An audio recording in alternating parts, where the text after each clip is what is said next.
Hi everyone, good afternoon. It is Sarah Shipton here from Scrapbooking with Sarah, and surprise, I have another pre-recorded video for you scheduled to post on Tuesday, December 9 for the second week of the scrapbooking challenges for December. I'm just going to tilt my camera. That is much better, so that looks a little flat. Okay, so let's get stuck into it. These videos are going to be shorter in time, primarily because pre-recorded videos take a little while to upload into our Facebook group. So I'm going to try to keep these pre-recorded videos short, sharp, and shiny. This week, we are creating a double page scrapbooking layout. We are doing pattern 3D, which is on page 43 of your Reflections scrapbook program. We are going back to basics with this pattern, and I'm going to say right off the bat, I messed my pattern up. So I actually created the left-hand side page exactly how I wanted it, but I was meant to have this meeting. Oh my gosh, what was I meant to do? I'm trying to remember what I was doing here. I was going to have the pattern. I actually wanted the black at the top. Oh my gosh, now I can't remember what I was meant to do.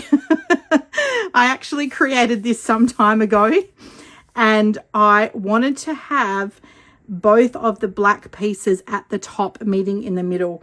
So anyway, I'm just going to keep going because I actually can't even remember. I created this layout a couple of weeks ago, and I can't even remember now how it was meant to go. But anyway, here we are. Okay, you are going to need 2 bases of cardstock. I have actually used white willow cardstock for my base because I didn't want the base taken up with designer series paper. Okay, you are also going to have this piece here.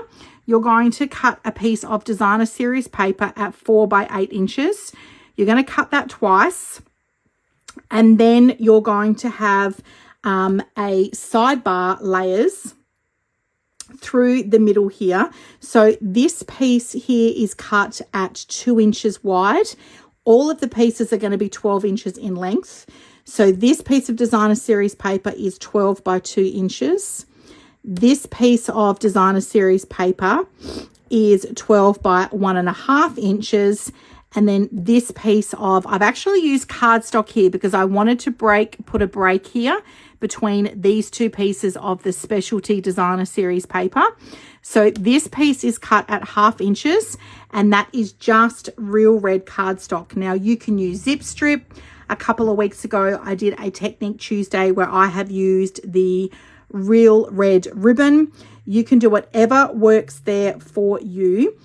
In terms of my photos, I've actually cut my photos at 5 inches by 3.5. I think I've done the same measurement with my photos that we are using in the alternate pattern here. It's the middle pattern here, different to the master pattern. So they've used a 7 by 7 inch photo there, but I actually wanted my photos running all the way through the middle here. And I'm trying to remember for the life of me how I was going to do this pattern. I feel it was meant to be like this. I remember turning my page on the side to stick my border strips down properly, one on top of each other. I had it laying like this.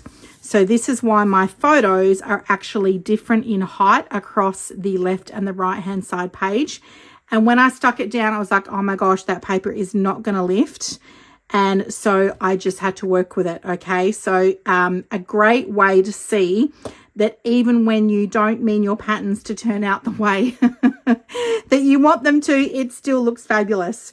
So what I had to do here, I mean, it looks great because the sidebar layers are actually meeting in the middle of my scrapbooking layout. I think what I was meant to do, yes, this is what I was meant to do. Okay, I was meant to have these 4 by 8 inch pieces of paper meeting here in the middle, and the sidebar was actually going to be on the outside. And it's turned out that my sidebar layers meet in the middle. Okay, so you do whatever works for you and your photos, and I'm sure you're going to be very happy with how your layout turns out.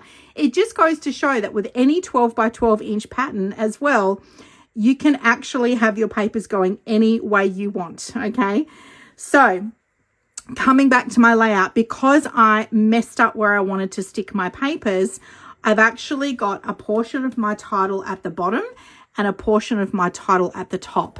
So to create my title, I've used my party alphabet letters, and the technique that I'm using this week is actually embossing them. So to keep my videos short while I've pre-recorded them, I've actually cut out my party alphabet dies first, and then I have run my pre-cut letters through my Jolly Holly hybrid embossing folder.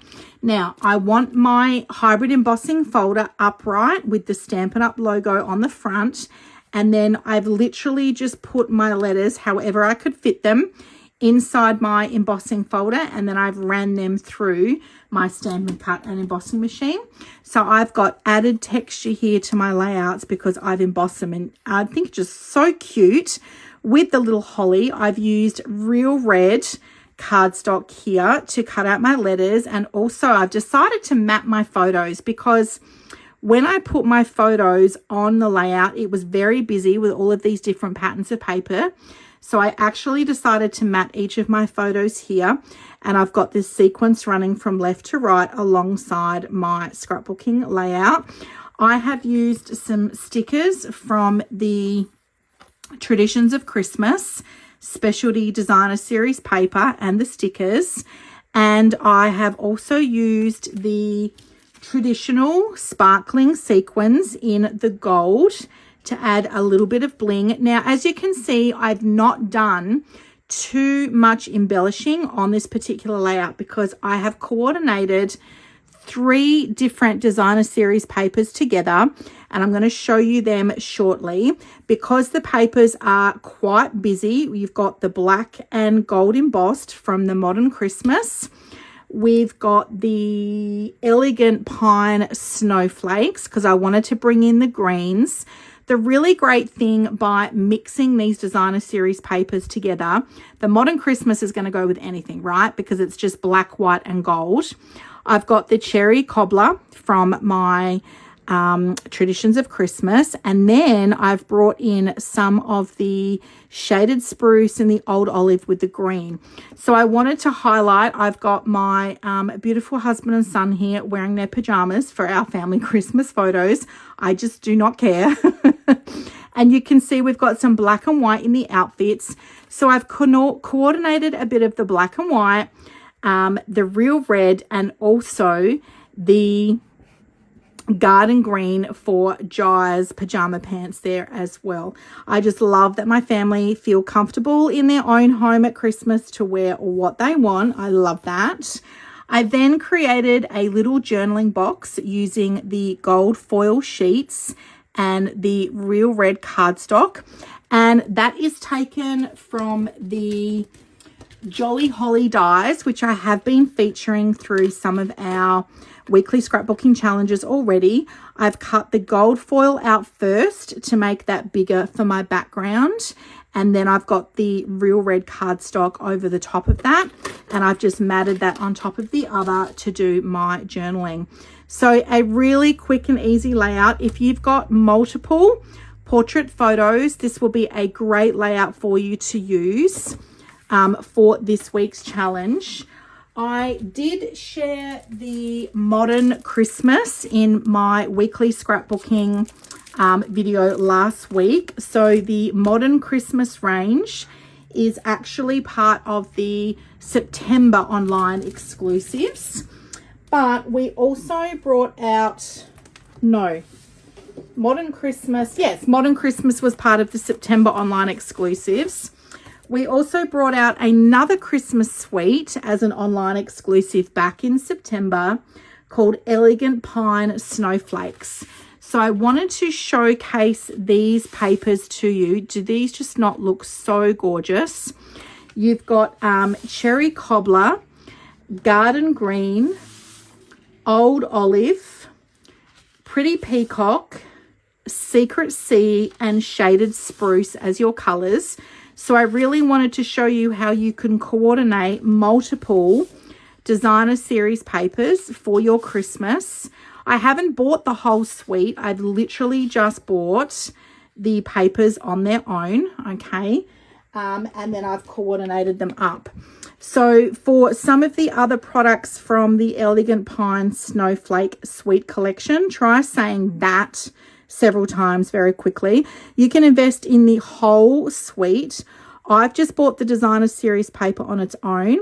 There is a coordinating stamp set, coordinating dies. I love these faceted snowflakes. I have actually ordered these because we're having a white Christmas this year. When you watch this, we will be in Hungary, in Budapest. So I'm praying for a white Christmas and some snow and getting to use all of these beautiful snowflake papers. There is also this gorgeous shaded spruce and gold edged ribbon as well for your scrapbooking layouts. So I just wanted to highlight that you can invest in components of these suites individually. The Modern Christmas suite, I did go through this in detail last week, but I have used some of the black and gold starry paper from the Modern Christmas Specialty Designer Series paper. So I hope that inspires you to feel more confident in mixing up your designer series paper. And the technique that I shared this week was embossing your alphabet dies for the added texture, and I have popped them up on using some Stampin' Dimensionals just so they really pop on my layout. Ladies, I can't wait to see what you create, and don't forget that there is going to be a winner in the new year for $50 worth of Stampin' Rewards added to your account when I draw the winner when we return from our holidays. Thanks for watching, and I hope that this week's challenge and video inspires you with your creations. Bye for now.